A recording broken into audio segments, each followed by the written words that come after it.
মই কিন্তু নিপিন্ধিলোঁ। মই বহিৰাগত বনিয়াৰ এই গামোচাখন এইবাবেই নিপিন্ধোঁ কাৰণ এই গামোচাখনে এই শিপিনীসকলৰ পেটৰ ভাত মুঠি মাৰি নিছে। এতিয়া প্ৰতিগৰাকী অসমীয়া অন্তত এই গামোচাখন দোকানৰ পৰা কিনোতে যিসকলে লৈ আছে পাৱাৰলুমৰ গামোচা, অন্তত আপোনালোকে দোকানত সেইখিনি এতিয়া চাবলৈ শিকক। আমি যে ব্ৰস্ত উদ্যোগটোৰ কথা কৈ থাকোঁ, জাতীয়তাবাদৰ কথা যে আমি কৈ থাকোঁ, প্ৰথমতে ধৰকচোন সেইখিনিৰ পৰা আৰম্ভ কৰোঁ, হস্ততাঁত বস্ত্ৰশিল্পৰ পৰা। আমি আজিলৈকে গামোচাখনকে চিনি নাপালোঁ, কোনখন পাৱাৰলুমৰ, কোনখন হেণ্ডলুমৰ, অৰ্থাৎ কোনখন তাঁতীশালত বোৱা, কোনখন মেচিনেৰে বনোৱা। এই গামোচাখন বহিৰাজ্যৰ বহিৰাগত বনিয়াই আহি আমাক বিক্ৰী কৰিছে। আমি কিয় টান পাওঁ জানে? সভা সমিতিসমূহত চাব, বিভিন্ন আঞ্চলিকতাবাদীৰ ভেটিত গঢ়ি উঠা জাতীয়তাবাদৰ কথা কোৱা বহু স্ক্ৰীণতো দেখিব, বহু তেনেধৰণে ডাঙৰ ডাঙৰ কথা কোৱা ব্যক্তিক দেখিব। বিহুৰ দিনা এই পাৱাৰলুমৰ গামোচাখন ডিঙিত লৈ থাকে তেওঁলোকে, কাৰণ এই গামোচাখন কেতিয়াবা সভাই সমিতিয়ে আপোনালোকে গ'লেহে দেখিব যে গামোচাখন চিনাক্ত কৰাৰ ক্ষেত্ৰত তেওঁলোক একেবাৰে অসফল। গতিকে শিপিনীগৰাকীক সন্মান কৰিব নাজানিলে একোৱেই লাভ নহ'ব।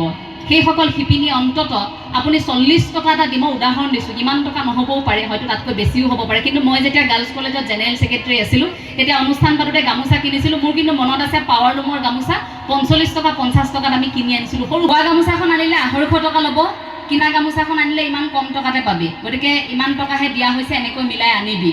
সেই ধাৰণাটো ভাবক। সেই সাধাৰণ কথাটোৰ কাৰণে আমি এই শিপিনীগৰাকীকে তেওঁৰ প্ৰাপ্যটোৰ পৰা বঞ্চিত কৰিলোঁ। তাঁতশালত জড়িত হৈ থকা অসমৰ বিভিন্ন প্ৰান্তত থকা প্ৰতিগৰাকী শিপিনী সদায় কুশলে থাকক, তেওঁলোকে তেওঁলোকৰ প্ৰাপ্যটো পাওক। তাত খুৰীয়ে মোক 20খনকৈ ৰুমাল লগাই দিছিল যে ববই লাগিব, এনেকুৱা নহয় যে তুমি তাঁতখন গৈ কেতিয়াবা ঘৰ চলাব লাগিব, কিন্তু এইবাবেই তুমি তাঁতশালখনৰ বিষয়ে শিকা যে এইখিনি আমাৰ সম্পদ। কাৰণ মহাত্মা গান্ধীয়ে কি কৈছিল? অসমীয়া শিপিনীয়ে তাঁতশালত সপোন ৰচিব পাৰে। আপুনি এই শালখনৰ সৈতে আপোনাৰ সম্পৰ্কটো থাকিব লাগিব, ঢেঁকীশালৰ সৈতে আপোনাৰ সম্পৰ্ক থাকিব লাগিব।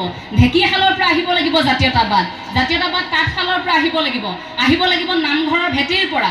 জাতীয়তাবাদ মঞ্চত নহয়, জাতীয়তাবাদ এই দল সংগঠনৰ প্ৰতিবাদত নহয়, জাতীয়তাবাদ অকল মঞ্চৰ ডাঙৰ ডাঙৰ ভাষণ, বিভিন্ন ধৰণৰ ছেমিনাৰ হলত নহয়। এই কথাটো মনত ৰাখিব। বুকুত কঢ়িয়াই লৈ ফুৰক জাতীয়তাবাদ।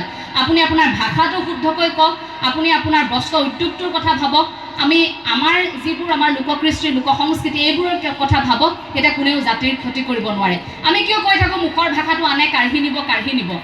আপুনি যদি নিজে যদি শুদ্ধকৈ অসমীয়া ভাষাটোকে ব্যৱহাৰ কৰিব নোৱাৰে, বা কৰিবলৈ টান পায়, বা শিকিবলৈ ইচ্ছা নকৰে, বা আপুনি গৌৰৱ কৰে যে মোৰ ল'ৰাই অসমীয়া ক'ব নাজানে বুলি, সেইজন মানুহে যদি ভাষণত কয় যে জাতি আজি বিপথে গ'ল, ভাষা আজি নাই, আমাৰ মুখৰ ভাষা আনে কাঢ়ি নিলে, শুৱাবনে কথাটো?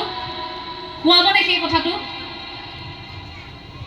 কিয় আমি আমাৰ সেই সম্পৰ্কবোৰ পাহৰি গ'লোঁ? আংকল, আণ্টি, এই শব্দবোৰৰ সলনি আমাৰ ইমান ভাল লগা শব্দবোৰ আমি তাৱৈ, আমৈদৌ, বৰমা, বৰ্তা, বৰদেউতা, আপা, নিচা, এই শব্দবোৰ ক'লৈ গ'ল আমাৰ?